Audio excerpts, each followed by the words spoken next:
19వ అధ్యాయం తీయండి. సమూయేలు 2వ గ్రంథం 19వ అధ్యాయం. నిన్న 39 వరకు బర్జిల్లై గురించి చూసాం. 40 నుంచి చివరి వరకు ఒకరు చదవండి. 43 వచనాలు ఉన్నాయి. ఆ 4 వచనాలు ఒకరు చదవండి.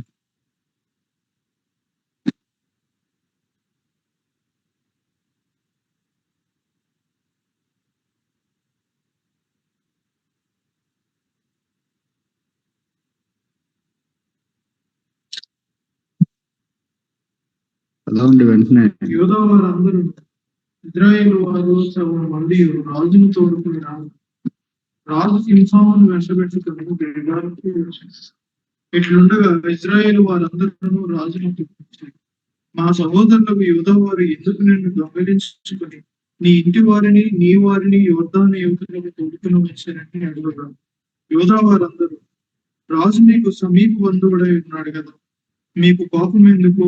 అలా ఉండినను మాలో ఎవరమైనను రాజు సొమ్ము ఏమైనాను తింటిమా? మాకు ఈనాము ఏమైనా ఇచ్చినా అని ఇజ్రాయేలు వారితో అనేది. అందుకే ఇజ్రాయేలు వారు రాజులో మాకు 10 భాగము ఉన్నది, మీకంటే మేము దావీదు నందు అధిక స్వాతంత్రము గలవారు. రాజును తోడుకొని వచ్చిన గురించి మీతో ముందుగా మాట్లాడిన వారు మేమే కదా, మీరు మమ్మల్ని నిర్లక్ష్యం చేసేదిరేమి అని యూదా వారితో పలికిరి. యూదా వారి మాటలు ఇజ్రాయేలు వారి మాటల కంటే కఠినంగా ఉంటాయి.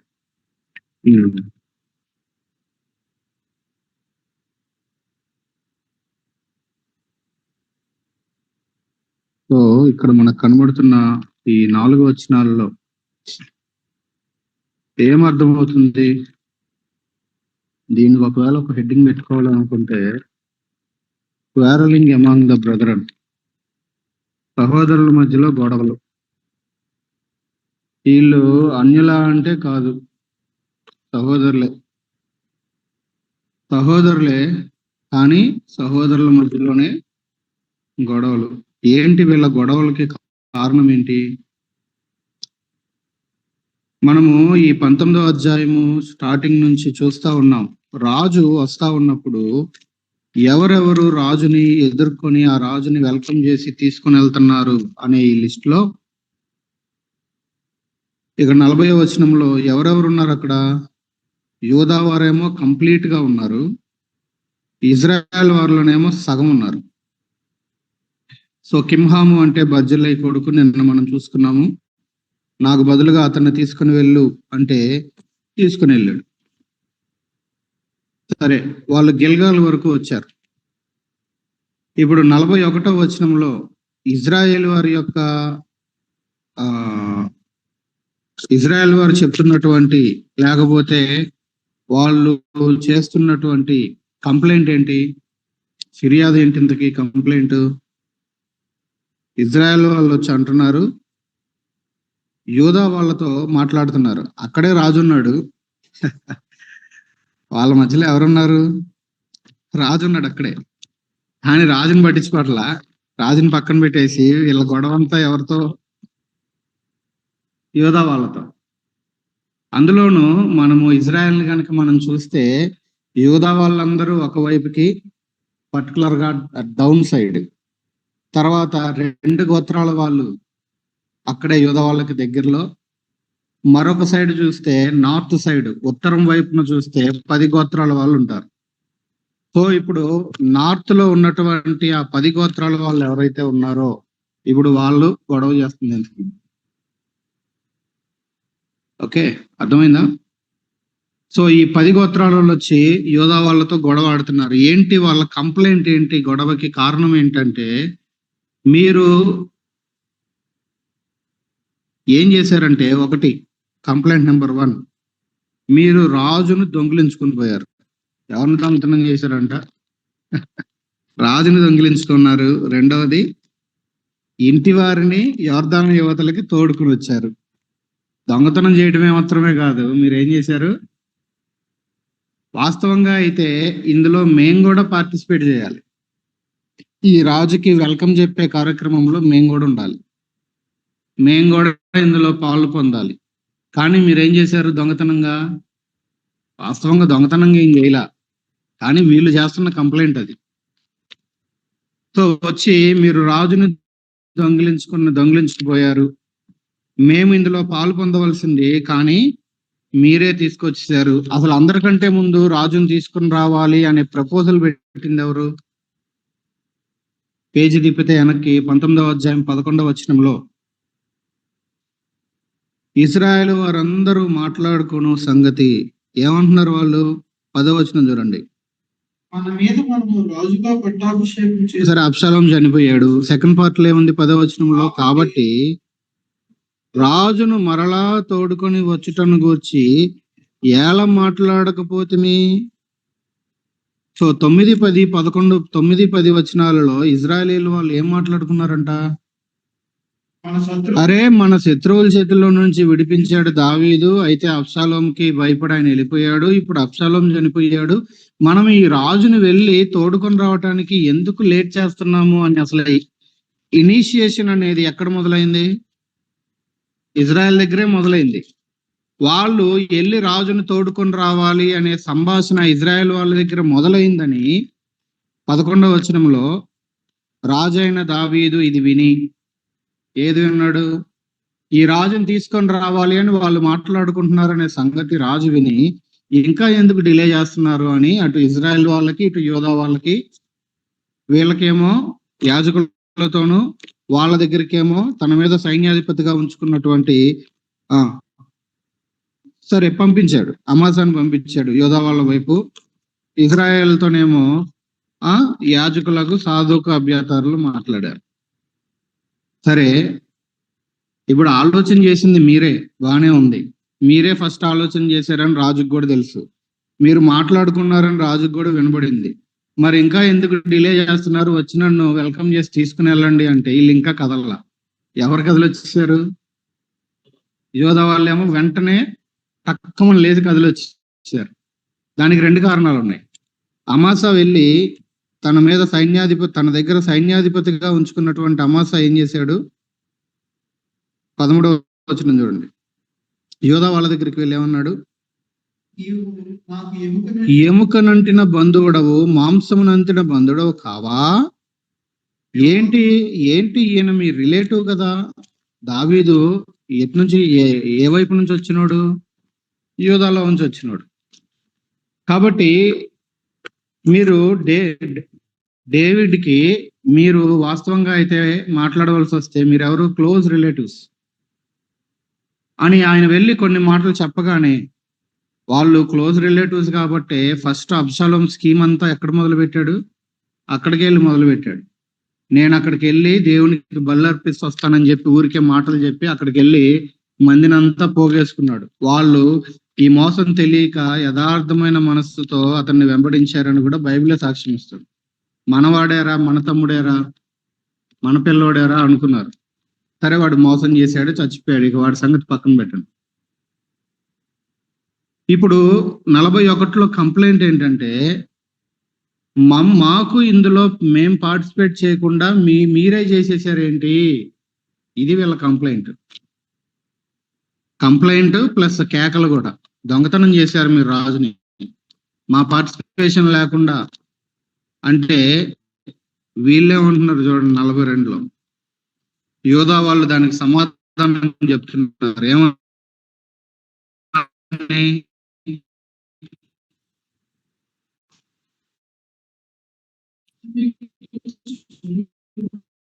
అది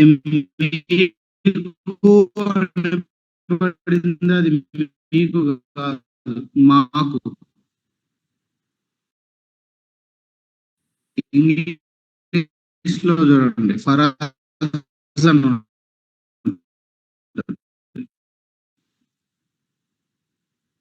మీకు ఉన్నాడు కాబట్టి కోపం అంటున్నారు వీళ్ళు. వాళ్ళేమో వాళ్ళ కోపానికి రీజన్ ఏంటో చెప్తున్నారు. వాళ్ళ కోపానికి రీజన్ ఏంటి?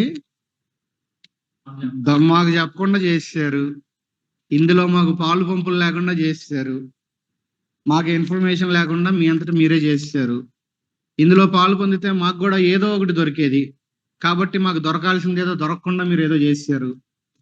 దాన్ని వాళ్ళు ఎట్లా పోల్చారు అని అంటే దొంగతనంతో పోల్చారు. దీనికి వీళ్ళేమంటున్నారు, ఏదో అయ్యింది, ఏదో అయిపోయిందిలే, ఇక రాజు కదులుదాం పదండి అన్నారు, ఇక వచ్చిన వాళ్ళతో కదిలిపోయామని ఏదో చెప్పుంటే బాగుండేది. అది చెప్పట్లా. ఏమంటున్నారు, మీకేంటి ఆ కోపం? మన భాషలో చెప్పాలంటే ఏంటి, నీకేంటి కోపం, ఆయన మా బంధువు, నీకేంటి ఇప్పుడు చెప్పు. ఇప్పుడు ఇది కోపం తగ్గించుకునే జవాబా, లేకపోతే ఇంకొంచెం పెద్దది చేసే జవాబా ఇది? ఇంకొంచెం ఆల్రెడీ మండుతుంది, వాళ్ళకి ఇంకొంచెం అగ్నికి ఆజ్యం పోయడం అంటారు చూసారా, అలాంటి ఆన్సర్ ఇది. మీకేంటి మీకేంటి అంటున్నారు. సో ఇది సరైనటువంటి వైఖరి కాదు, సరైన వైఖరి కాదు. వాస్తవంగా వాళ్ళు ఏమంటున్నారు చూడండి, మీకేంటి, అంత మాత్రమే కాదు, మీకేంటి అనేది ఒకటి, కోపం ఎందుకు అంటున్నారు, మరొకటి ఏంటి, ఆయన మా బంధువు, ఇది ఒక రీజన్ వీళ్ళు చెప్పిన దాంట్లో. ఇంకొకటి ఏమంటున్నారు, ఇప్పుడు ఆయన మేము తీసుకొచ్చేసినంత మాత్రాన ఆయన మాకేమన్నా రాజు ఏమైనా ఇనాం ఇచ్చాడా, ఆయన సొమ్ము ఏమన్నా తిన్నామా, ఎలాగుంది ఇది? ఇంకొంచెం కోపం రేపుతున్నారు వీళ్ళు. ఏంటి ఆయన సొమ్ము మేమేమన్నా తిన్నామా, ఆయన ఏమన్నా మాకు గిఫ్ట్లు ఇచ్చాడా, ఇనాం ఇచ్చాడా, మళ్ళీ తీసుకొచ్చింది కాక మేము మాటలు పడాలా, మీరు రాలేదు మీ తప్పది, మేము ఇక్కడ పనిచేసి కూడా మళ్ళీ ఏంటి మాటలు పడాలా? ఏమంటున్నారు మీరు? ఈ రోజుల్లో ఇదే జరుగుతుంది రిలేషన్స్ లో, ఎదురు పని చేసి కూడా మళ్ళీ మాటలు పడాలి. ఎందుకో తెలుసా, పని చేసి కూడా మాటలు ఎందుకు పడాలి తెలుసా, పని చేయనోడు మాటలు పడాల్సిన అవసరం కూడా రాదు. జాగ్రత్తగా అర్థం చేసుకోండి మాట. పని చేసేవాడే మాటలు పడాల్సిన పరిస్థితి వస్తుంది. కారణం ఏంటి?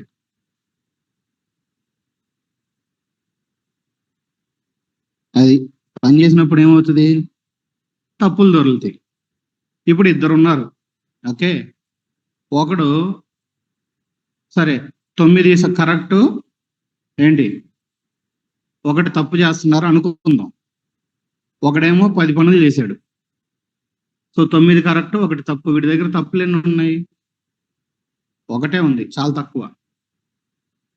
ఒకడు 100 పనులు చేశాడు, ప్రతి 10ంటికి ఒక తప్పు చొప్పున లెక్కేస్తే వీడి దగ్గర తప్పులు ఎన్ని ఉన్నాయి? 10 తప్పులు ఉన్నాయి. ఇప్పుడు ఎవరికి ఎక్కువ పేరు పెడతారు? నీ దగ్గర 10 తప్పులు ఉన్నాయరా అంటారు. ఆడు 90 కరెక్ట్ చేశాడు, అది అక్కర్లా.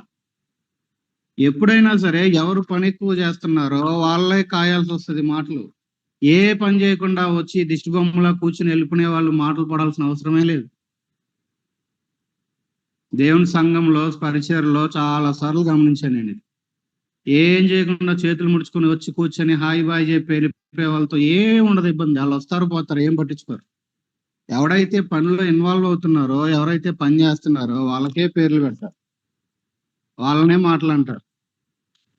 ఎందుకంటే ప్రతి మనిషి సరే 10 చేస్తే 10లో 8 కరెక్ట్ చేసినా 1 2 తప్పు చేస్తాడు. కాబట్టి పనులు ఎక్కువ చేసే కొద్దీ వీళ్ళ తప్పుల నెంబర్ కూడా పెరుగుతుంది. కాబట్టి చేసిన మంచి అవసరం లేదు, అందరికంటే తప్పులు ఎవరిలో ఎక్కువ ఉన్నాయి? అర్థమవుతుందా ఈ లాజిక్? చాలా సార్లు ఫీల్ అయిపోతా ఉంటారు, ఏంటో ఇంత చేసి మళ్ళీ నేనే మాటలు పడాల్సి వస్తుంది, ఇంక నేను ఎప్పుడు చేయను. చేయకపోతే మాని, నిన్ను కాకపోతే దేవుడు ఇంకొని వాడుకుంటాడు. మనుషుల మాటలకి అలిగేది కాదు దేవుని పని. కాబట్టి వీళ్ళ వైఖరి కూడా ఎట్లా ఉంది, యోధా వాళ్ళు కూడా ఎట్లాంటి వాళ్ళు అంటే రెచ్చగొడుతున్నారు. రెచ్చగొట్టే వైఖరి ఉండకూడదు. ఏంటి ఇప్పుడు అని మొదలు పెట్టడమే, అట్లా మొదలు పెట్టారు. అట్లా కాకుండా లేదులే అన్న ఏదో అయిపోయింది, మరి మేము చూసాము మీరు రాలేదు, రాజుగారేం వెయిట్ చేస్తున్నారు, మరి రాజును నుంచోబెడితే బాగోదు కదా, ఇంకా మేము కదిలిపోయాం, మొత్తానికి ఇప్పుడన్నా వచ్చారు మంచిదే అని ఇట్లాగా సంభాషణ జరుగుంటే ఎట్లుండేది? అవునా? కలుపుకుని వెళ్ళిపోయేది ఉండదు. కొన్నిసార్లు ఎలాగుంటాయి మాటలు, మనకు ఒక సామెత ఉంది కదా, cutting the nose offering the rose. ముక్కు కోసేసి గులాబీ పువ్వు ఇస్తారంట వాసన చూడమని. కోసేసాక ముక్కు లేదు అక్కడ, వీడు ఏమో దేంతో వాసన చూస్తాడు ఆ గులాబీ పువ్వుని? ఎప్పుడు ఏం లేదా ఏంటది? చాలా సంవత్సరాలుగా నానుడు అది. ముక్కు కోసేసి cutting the nose and offering the rose. ఇప్పుడు యోధా వాళ్ళు చేస్తున్న పని అట్లే ఉంది.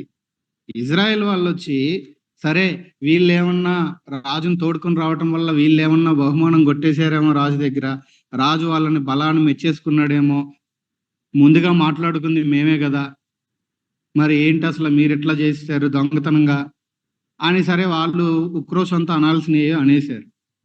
వాళ్ళు అనాల్సినవి అంటే వాళ్ళు తగ్గట్లేదు, వీళ్ళు తగ్గట్లేదు. ఇప్పుడు ఏదైనా ఒకవైపు తగ్గితే ఓకే, రెండు వైపులా తగ్గకపోతే ఏమవుతుంది? వాగ్వాదం పెరిగిపోతుంది. ఇప్పుడు దాకా దావీదుకున్న సమస్య ఏంటి? రాజ్యం ముక్కలైపోయింది. అందుకే కదా ఈ నరంలోకి వెళ్ళిపోయాడు. ఇప్పుడే అక్కడ వ్యతిరేకంగా లేచిన వ్యక్తి చచ్చిపోయాడు. ఇప్పుడు రాజ్యం మరలా నెమ్మది వచ్చింది. ఈ రాజు సిటీలోకి వస్తున్నాడు. అమ్మయ్య ఇక దేశం స్టేబుల్ అవబోతుంది అనేటువంటి పరిస్థితిలో మళ్ళీ రాజ్యం ముక్కలైంది తెలుసా? 20వ అధ్యాయంలోకి వెళ్తే ఇప్పుడు ఇంకో కింగ్ వచ్చాడు వీళ్ళ గొడవ వల్ల. సరే అది మళ్ళీ చూద్దాం. వీళ్ళ వాగ్వాదం చినికి చినికి ఏమైంది ఇది? అసలు ఆ రాజ్యం మీదకి పెద్ద భయంకరమైనటువంటి విషయాన్ని తీసుకుని వచ్చింది.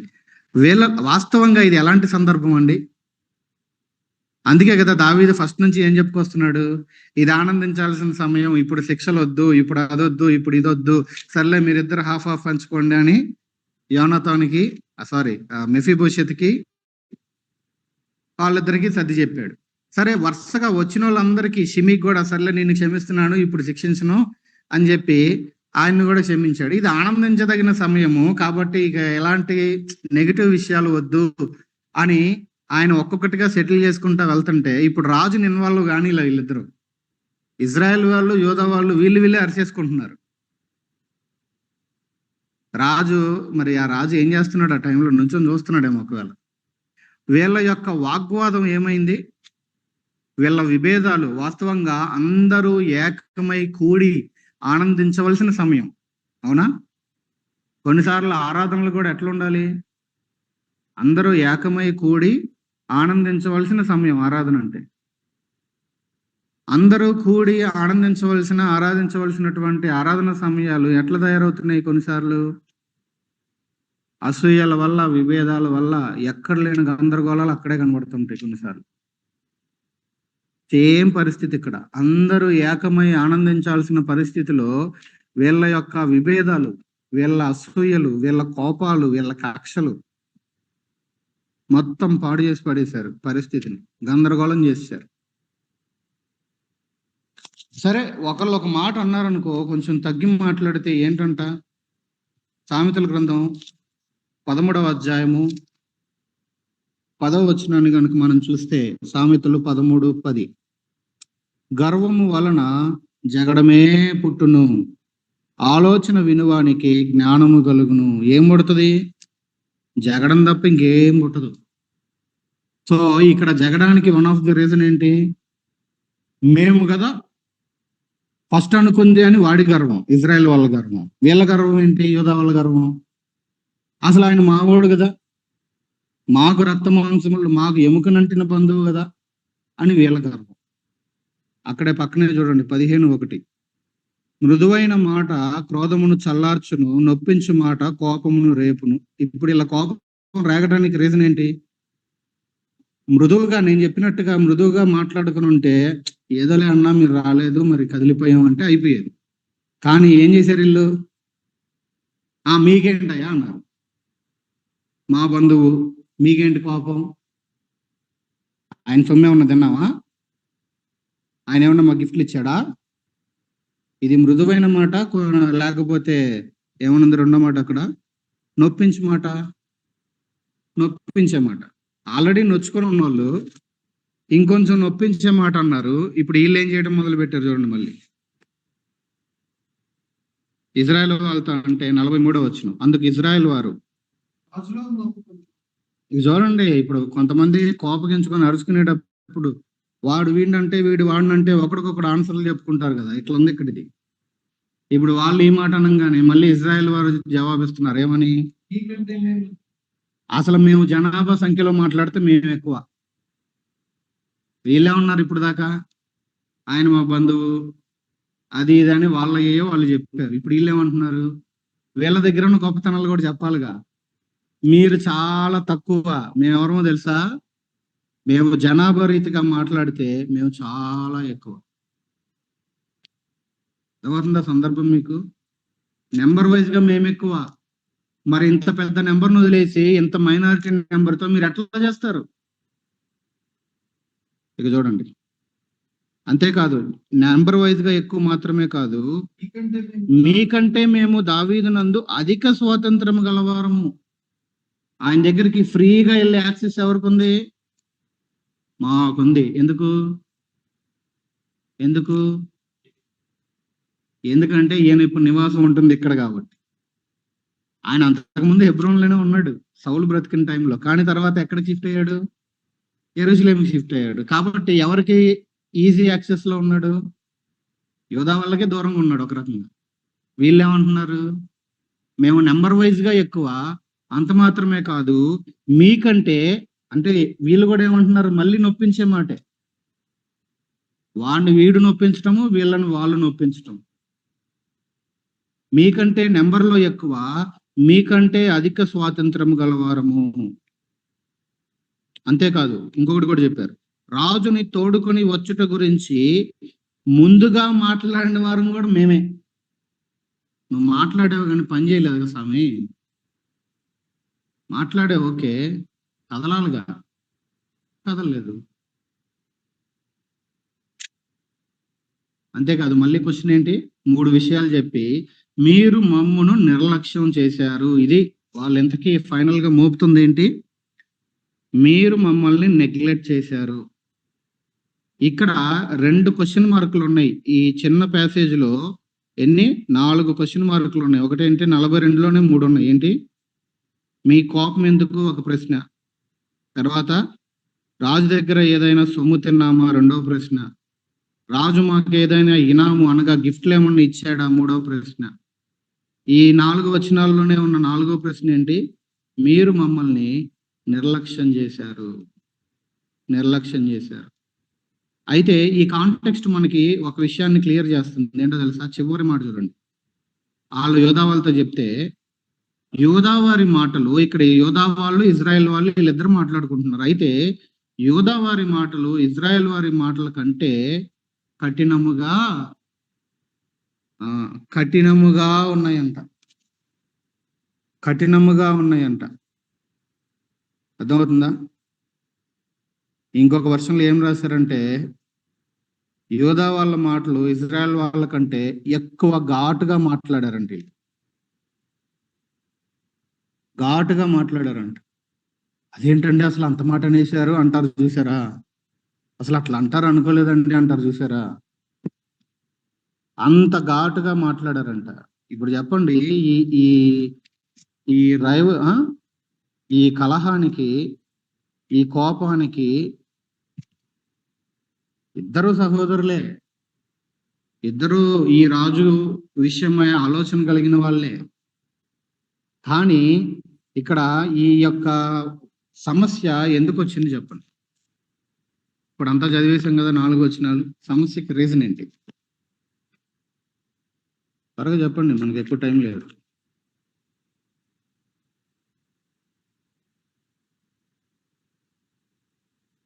సమస్య వస్తుంది. సమస్య వచ్చినప్పుడు సమస్యని ఎట్లా సాల్వ్ చేసుకోవటమో చేత కాకపోతే, తెలియకపోతే సమస్యను ఏం చేసుకుంటారు? ఇది చాలా చిన్న విషయం ఒక రకంగా మాట్లాడాలంటే, కానీ అది చాలా పెద్ద విషయం ఇక్కడున్న వీళ్ళిద్దరికి. నాకు అర్థం కాదు ఏంటంటే, రాజు సైలెంట్గా ఉన్నాడు, ఎందుకు మాట్లాడలేదు దావీదు? దావీదు ఏమన్నా ఒకవేళ కొంచెం దూరంగా ఉన్నాడా వీళ్ళు అరుచుకునేటప్పుడు? లేకపోతే ఏమన్నా కొంచెం రెస్ట్ తీసుకుంటున్నాడా? మరి ఏమో మనకు తెలియదు, డీటెయిల్స్ లేవు అక్కడ. దావీదు ఎందుకు సైలెంట్గా ఉన్నాడు? ఒకసారి గలతీ 5కి రండి, అక్కడ కొన్ని మాటలు చదువుదాం. గలతీలకు రాసిన పత్రిక 5వ అధ్యాయం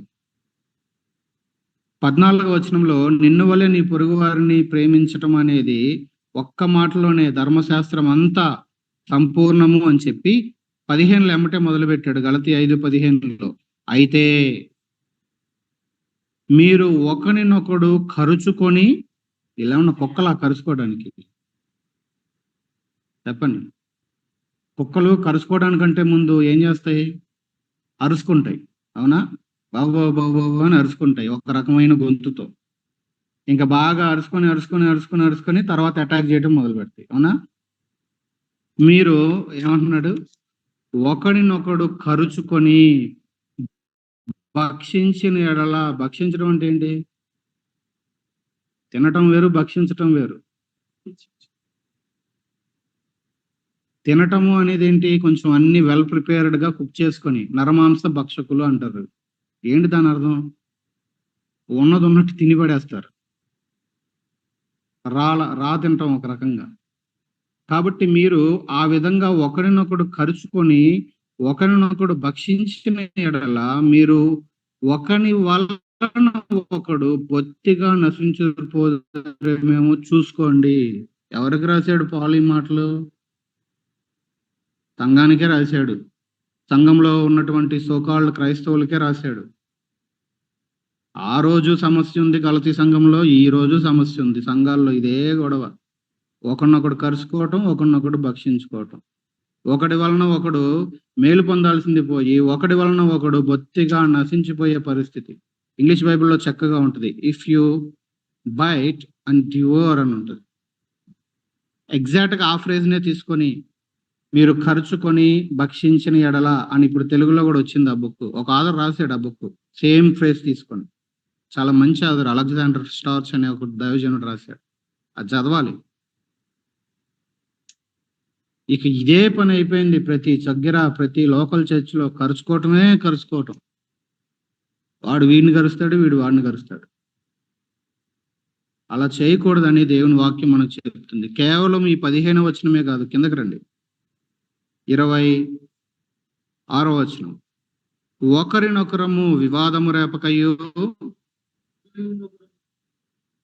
ఒకరి యందొకరము అసూయ పడకయు. మనకి ఒకరి యందొకరు అని చాలా ఫ్రేజులు ఉంటాయి, కానీ ఇక్కడ చెప్తున్న ఒకరికొకరు ఏంటి? ఒకరినొకడు ఖర్చుకోవద్దు, ఒకరినొకడు భక్షించుకోవద్దు, ఒకని వల్ల ఒకడు బొత్తిగా నశించిపోవద్దు, ఒకరినొకడు వివాదానికి రేపుకోవద్దు, ఒకని యందు ఒకరు వృధాగా అతిశయపడద్దు, ఒకరి యందు ఒకరు అసూయపడద్దు, అతిశయపడద్దు. అది కూడా ఎలాంటి అతిశయం అంట? వృధాగా అతిశయం.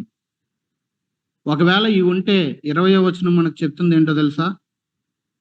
విగ్రహారాధన, అభిచారము, ద్వేషము, కలహము, మత్సరము, క్రోధము, కక్ష.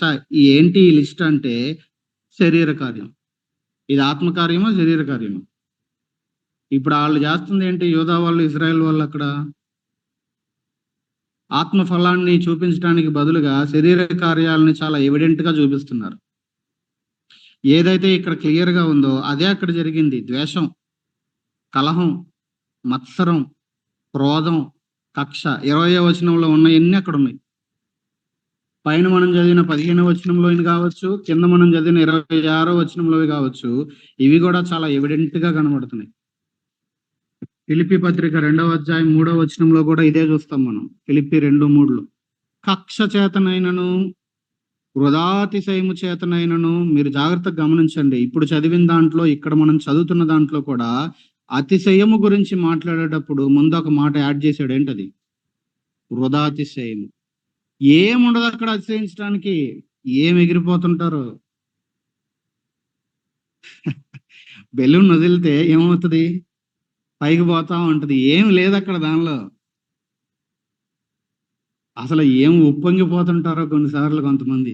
ఏముందబ్బా నువ్వు ఎగరటానికి? ఉత్తికే అతిశయం, వృధాగా అతిశయం. చూడండి. కక్ష చేతనైనను వృధాతిశయము చేతనైనను ఏమియో చేయక. ఇలా చేయకూడదు. ఎంతేంటో తెలుసా? పక్కనే చూడండి 17వ వచనం, ఫిలిప్పీ 1:17 చివరి మాట. శుద్ధ మనస్సుతో కాక కక్షతో క్రీస్తుని ప్రకటిస్తున్నారు. కక్షతో కూడా క్రీస్తుని ప్రకటిస్తారా? అక్కడ అదే జరుగుతుంది ఆ టైంలో. వాడేనేంటి చెప్పేది, నేను కూడా చెప్తాను అంటున్నాడు. వీడికి పోటీ యేసుప్రభు చెప్పిన మాట కాదు. అందరూ వీడే చెప్తున్నాడు, పాలు చెప్తున్నాడు అంటున్నారు. ఏం మనం చెప్పలేమో ఏంట్రా, హే పదండ్రా మనం కూడా చెప్దాం అంటున్నారు. కక్షతో క్రీస్తుని ప్రకటించడం ఏంటండి? అర్థమవుతుందా? మినిస్ట్రీ కూడా కొన్నిసార్లు కక్షతో చేస్తారు కొంతమంది. ఏం వాడైనా చేసేది, నేను కూడా చేస్తా, నేనేంటో చూపిస్తా, కక్షతో క్రీస్తుని ప్రకటిస్తున్నారంట. ఇక్కడ కూడా కక్ష చేత ఏమి చెయ్యొద్దు అని చెప్పి చివరికి ఏమన్నాడు, వినయమైన మనస్సు గలవారై ఒకడినొకడు తనకంటే యోగ్యుడని ఎంచండి. ఎప్పుడైతే మనము నాకంటే నా పక్కనున్న సహోదరి లేదా సహోదరుడు యోగ్యులు అని మనం ఎంచుకోవటం మొదలు పెడతామో, ఇక కక్షలే ఉంటాయి. ఇక వాడిని చూసి మనం అతిశయించేది ఏముంటది? వాడే గొప్ప అని ఎంచుకుంటున్నాం అనుకో, ఇక నేను ఎలాగో తక్కువే కదా, ఇంక నేను అతిశయించేది ఏముంది అక్కడ? సీక్రెట్ అర్థమవుతుందా? ఆ రోజు ఇజ్రాయెల్ దగ్గర మొదలుకొని ఈ రోజు ఈ బైబిల్లో సంఘకాలంలో వాళ్ళు రాసిన పత్రికలు మొదలుకొని ఇప్పుడు మనమున్న లోకల్ చర్చ్ వరకు, ప్రెసెంట్ ఉన్నటువంటి సంఘ యుగం వరకు కూడా ఇదే పరిస్థితి. ఈ సిచ్యువేషన్స్ చేంజ్ అవ్వట్లేదు అని అంటే దాని అర్థం ఏంటి? దాని అర్థం ఏంటి? బైబిల్ ఏమన్నా చెప్పనండి బ్రదర్, అది బైబిల్, ఇది జీవితం. ఏంటి? అది బైబిల్, ఇదేమో జీవితం. కాబట్టి బైబిల్ బైబిల్ని అట్లా ఉంచండి, జీవితం జీవితమే, బైబిల్ బైబిలే. ఎప్పుడైతే బైబిల్ని జీవితంగా మార్చుకోవడం స్టార్ట్ చేస్తామో ఈ గొడవలు ఏముండవు. సో ఇక్కడ మనం నేర్చుకోవాల్సిన లెసన్ ఏంటి? ఇంతకీ లెసన్ ఏంటి? ఆ 4 వచనాల్లో సహోదరుల మధ్యలో ఈ రకమైనటువంటి గొడవలు ఉండటానికి వీల్లేదు. ఒకవేళ ఏదైనా పొరపాటును బట్టి వాళ్ళు వచ్చినా సరే, నువ్వు మృదువైన మాట మాట్లాడుంటే సరిపోయేది, కానీ నువ్వు నొప్పించే మాట మాట్లాడావు. అది కోపముని ఇంకా రేపింది. ఎంత రేపింది అని అంటే కోపము, దాని యొక్క రిజల్ట్ 20వ అధ్యాయం చదివినప్పుడు మనం చూస్తాం. ఉన్నాయి అక్కడ ఇంకా కింద చాలా విషయాలు. ప్రార్థన చేసుకుందాం. సో ఇజ్రాయెల్ వారి కంటే యూదా వారు కఠినముగా, ఇంకా ఎక్కువగా గట్టిగా హాని చేసేలాగా మాట్లాడారని చూస్తున్నాం. ఈ కాంటెక్స్ట్ లో మనకు కనబడేది ఎక్కువ సమస్య ఏంటి అని అంటే మాటలు.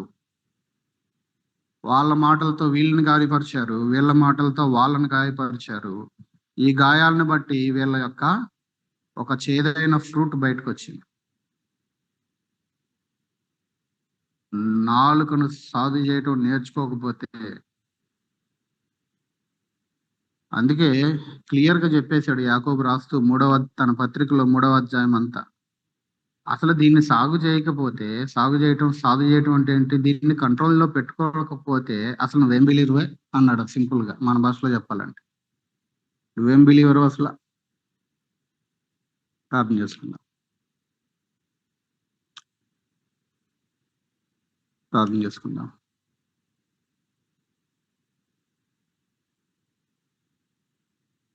ప్రార్థన చేసుకుందాం. ప్రభు దగ్గర మనల్ని మనం కమిట్ చేసుకుందాం. ప్రభువా,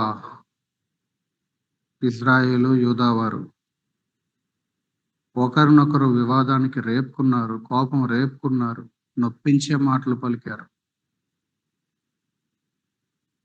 వృధాతిశయాలు. ప్రభువా, మేము ఇది అని వాళ్ళ గొప్పతనాలు చెప్పుకుంటున్నారు.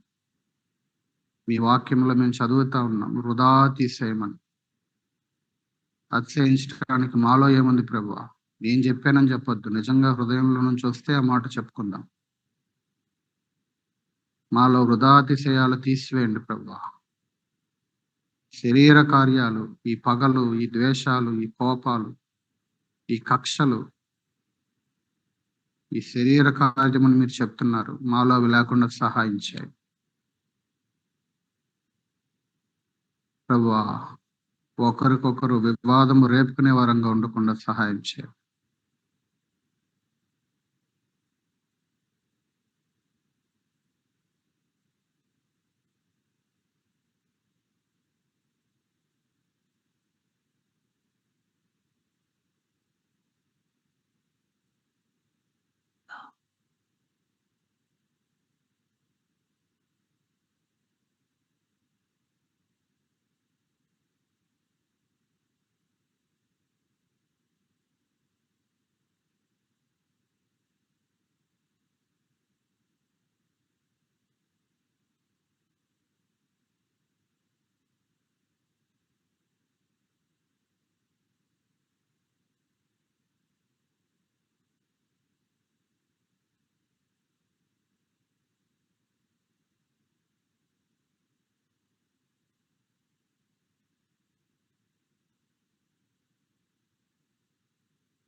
ప్రభా దయ చూపించండి. సహోదరులు అంటే ఆ లెక్కలేనితనం ప్రభా ఆ విధంగా ఉండకుండా సహాయం చేయండి.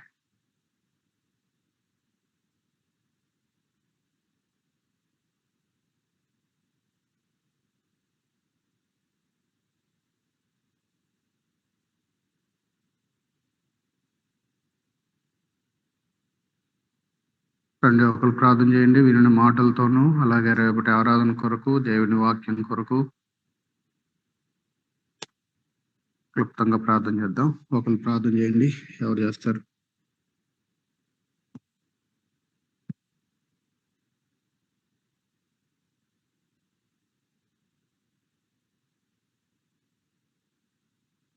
పరిశుద్ధుడా, ప్రేమ కలిగిన ప్రభా, నాయన మమ్మల్ని ప్రేమించి ప్రభా అయ్యా మీ మాటలను ప్రభా మాకు తెలియజేస్తున్న విధానం బట్టి ప్రభా మీకు వందనాలు చెల్లిస్తాను ప్రభా. అయ్యా మరి ప్రభా ఈ విషయాలను బైబిల్లో ప్రభా అయ్యా మా కోసం ప్రభా మీరు రాయించిన విధానం బట్టి ప్రభా మిమ్మల్ని స్తుతిస్తాను నాయనా ఆయన ప్రభా అయ్యా కఠినంగా మాట్లాడే విషయంలో ప్రభా ఆయన గాయపరిచేటువంటి మాటలు ప్రభా ఆయన కత్తితో పొడిచినటువంటి అంత ఘాటైన మాటలు ప్రభా చూపండి ఆయన. అటువంటి మాటల నుంచి అయ్యా ఆయన మా నోట్లో అటువంటి మాటలు రాకుండా ప్రభా మీరు చూపని ప్రార్థిస్తా ఉన్నాం ఆయన. నిజమే అది ప్రభా కానీ అయా ప్రేమతోను అయా కృపా సహితమైన మాటలను ప్రభా మా నోట్లో అయా మీరు ఉంచమని ప్రార్థిస్తా ఉన్నాం దేవా అయా సంబంధాలను ప్రభా ముక్కలు చేసేటువంటి మాటలను ప్రభా మా నోట్లో రానియద్దు ప్రభా మీ ప్రేమతో ప్రభా అయా రిలేషన్స్ ని ప్రభా బిల్డ్ చేసుకునే వారుగా ప్రభా ఉంచమని కోరుతాను తండ్రి. అయా ఆయన దేవా అయా మా నోటితో ప్రభా వంతెనలు కట్టేవారుగా ఉండాలి కానీ ప్రభా విడగొట్టేవారుగా, గోడలు కట్టేవారుగా అలే ఉండకుండా చూపండి నాయనా దేవా. సహోదరులు ప్రభా అయ్యా నాయన మరి ప్రభా ఆ మాటలు నొప్పించే మాటల వల్ల ప్రభా నాయన దూరపడిపోతాను ప్రభా. మీరు కృప చూపండి. కఠినమైన మాటలు రానివ్వకుండా ప్రభా మాకు సహాయం చేయమని కోరుతున్నాం ఒకరినొకరిని లిఫ్ట్ చేసుకునే వారికి ఒకరినొకరు బలపరుచుకుంటూ నాయన అయా ఎంకరేజ్ చేస్తూ ప్రభా నాయన అయ్యా అటువంటి ప్రేమను అటువంటి విధమైన మాటలను ప్రభా దేవా అయా మరి సహాయం చేయండి దేవా. క్రిటిసిజం ప్రభా అయా నెగిటివ్ క్రిటిసిజం కాకుండా ప్రభా నాయన అయా నాయన పాజిటివ్ క్రిటిసిజం గా ప్రభా నాయన అయా ప్రభా మా మాటలు ఉండటానికి కృప చూపండి దేవా. ఇంకొకరిని నాయన తక్కువ చేసి మాట్లాడే విధంగా కాదు ప్రభా కన్స్ట్రక్టివ్ గా మాట్లాడటానికి దేవా కట్టపడటానికి కన్స్ట్రక్టివ్ క్రిటిసిజం దేవా ప్రతి విషయంలోనూ ప్రభాది అయా మేలుకరంగా మంచిగా మాట్లాడడానికి మా కృప చూపండి. రిలేషన్స్ ని జాగ్రత్తగా కాపాడుకోవడానికి సహాయం చేయండి మా దేవా. మీ పాల్సన్కి వస్తాను నాయన. మా జీవితాల్లో మా మాటల్లో అయా నాలికకు మా ప్రభా నాయన అయా మీకు నా మహిమకరంగా వాడటానికి కృప చూపండి అయా ఇక నుంచి జీవితాలం ఈ పాఠాన్ని అయా మా హృదయాల్లో మీరు ముద్రించండి. పరిశుద్ధాత్మ దేవా సహాయం చేయండి అయా నాయన కృపా సహితమైన మాటలు మా నోటి నుండి దానికి కృప చూపండి దేవా ఆయన మీ నామానికి మహిమకరంగా దేవా కొంతమందిని ప్రభా చేర్చుకున్నట్లుగా, హత్తుకునేటట్టుగా, ముద్దు పెట్టుకున్నటువంటి అటువంటి మాటలను సంయోచితమైన మాట అయా నేను చిత్రమైన పల్లెంలోని బంగాళ పండ్ల వంటిదని మీరు చెప్తున్న వాక్యం బట్టి దేవా అటువంటి మంచి మాటలు, సంయోచితమైన మాటలు మా నోటి ఉంచమని ప్రార్థిస్తాను దేవా. మాకు మా చేత కాదు కానీ దేవా పరిశుద్ధాత్మ దేవా అయా ఆశ్చర్యపడే విధంగా ప్రభా అయా అబ్బురపరిచే విధంగా అటువంటి ప్రేమతో నిండిన మాటలు ప్రభా మా నోటని ఉంచమని ప్రార్థిస్తా ఉన్నాం ప్రభా. మీ దైవికమైన విషయాలను మా హృదయాల్లో నింపుకోవడానికి ప్రభా ఒకని హృదయం దేంతో నిండుతో దానితోనే అటువంటి విధంగానే మాటలు వస్తాయని మీరు చెప్తాను ప్రభా. మా హృదయాన్ని అది జాగ్రత్తగా కాపాడుకోవడానికి కృప చూపండి ప్రభా ఆయన ప్రతి విషయంలో మీ వాక్యంతో నింపుకోవడానికి దేవా క్షుణ్ణంగా ప్రభా నాయన డీటెయిల్స్ గా ప్రభా నేర్చుకోవడానికి ప్రభా అయా నాయన మా యొక్క ఇంటెన్షన్స్ అన్ని ప్యూర్ గా ఉంచుకోవడానికి ప్రభా మీరే సహాయం చేయండి. కృప చూపండి అయా. హృదయాన్ని కాపాడుకుంటూ ప్రభా నోటిని కాపాడుకుంటూ సాల్వ్ చేయడానికి దేవా కృప చూపండి. ఒకనొకరు భక్షించుకునే వారి వలె దేవా అరుచుకునేవారు వలె ఖర్చుకునేవారు వలె ఉండకుండా ప్రభా మీ ప్రేమతో అయా మీ బిడ్డలుగా జీవించడానికి కృప చూపమని దేవా సంఘంలో ప్రభా అటువంటి మేము చూస్తా ఉన్నాం ప్రభా ఆయన అయా ఈ సేవకుడు ఆ సేవకుని ప్రభా ఆయన సహాయం చేయండి. మీ ప్రేమను ప్రభా వారిలో నింపమని తండ్రి అయా మీ నామం అన్ని జనుల మధ్య ప్రభా దోషింపాలుగా కాకుండా ప్రభా మేము మీ బిడ్డలుగా ప్రభా ఒకరినొకరిని ప్రేమించుకుంటూ పురుకొల్పుకుంటూ ప్రభా బలపరుచుకుంటూ ముందుకు వెళ్ళడానికి సహాయం చేయమని తండ్రి నీ ప్రేమను నాయన ప్రజలందరికీ ప్రభా తెలియపరిచేవారు ఉంచమని మా నోటిని అయా దేవా సాల్వ్ చేసుకోవడానికి ప్రభా మీ కృప కోసం ప్రార్థిస్తూ దేవా నాయన మా స్థానిక సంఘంలో కూడా ప్రార్థిస్తాను. ఇటు అందరం ప్రేమతో నింపడానికి ప్రభా మీరే సహాయం చేయండి. మీరే కృప చూపండి. మీ నామని మహిమ తెచ్చుకోమని కోరుతూ మా ఈ నోటి విషయంలో మాటల విషయంలో ప్రభా రాజుని దేవా ఆయన అందరము ప్రభా అయా మా రాజు మీరే కనుక మేమందరం కలిసి మిమ్మల్ని స్తుతించేలాగా స్తుతించే సమయంలో ఈర్షలు పగలు అయా తండ్రి ఈ యొక్క ఆయన ఆరాధన సమయంలో ఇటువంటి అయా తండ్రి మా నోటిని మా హృదయాన్ని సరిగ్గా కాపాడుకోకపోవడం వల్ల మీకు ఆరాధన రాకుండా అక్కడ అయా నాయన డిస్టర్బెన్సెస్ క్రియేట్ చేస్తా ఉన్నాము క్షమించండి మిమ్మల్ని అయా ఆరాధించే సమయం మేము అయా హృదయమార ఆరాధించడానికి ప్రేమతో అందరం కలిసిగా మీ బిడ్డలుగా కలిసి ఐకమత్యంతో ఆరాధించడానికి కృప చూపు ప్రార్థిస్తూ యేసుక్రీస్తు వారి పరిశుద్ధ నామములో ప్రార్థిస్తున్నాం తండ్రి. ఆమేన్.